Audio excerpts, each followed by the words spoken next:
জাতীয়তাবাদী ছাত্র দলের নেতাকর্মীরাই ফ্যাসিবাদের প্রতিরোধ জারি রেখেছিল। হাজারো পায়ের পদচারণা, তপ্ত স্লোগান আর ব্যানার বাহার নয়, এবার ছাত্র দলের সমাবেশে মূল শক্তি হবে শৃঙ্খলা ও সংগঠনের পরিণত রূপ। ৩ আগস্ট ঐতিহাসিক ছাত্র সমাবেশ ঘিরে কেন্দ্রীয় ছাত্রদল জারি করেছে কড়া নির্দেশনা, যেন রাজপথে কর্মী সমর্থনের ঢল নেমেও আইন শৃঙ্খলার বিন্দুমাত্র ব্যত্যয় না ঘটে। ছাত্রদল সভাপতি রাকিবুল ইসলাম রাকিব ও সাধারণ সম্পাদক নাসির উদ্দিন নাসির স্বাক্ষরিত প্রেস বিজ্ঞপ্তিতে এসব নির্দেশনা দেয়া হয়। এতে ব্যানার, ফেস্টুন বা প্ল্যাকার্ড বহনের উপর নিষেধাজ্ঞা আরোপ করা হয়েছে। বিজ্ঞপ্তিতে আরো বলা হয়েছে, সমাবেশ স্থলে প্রতিটি ইউনিটকে নির্ধারিত স্থানে অবস্থান করতে হবে এবং সেটি সমাবেশের শেষ হওয়া পর্যন্ত বজায় রাখতে হবে।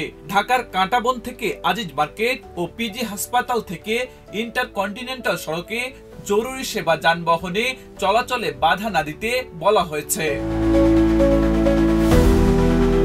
বিশেষভাবে জানানো হয়েছে, কোন ইউনিটের গাড়ি যেন ঢাকা বিশ্ববিদ্যালয় ক্যাম্পাসে প্রবেশ করতে না পারে।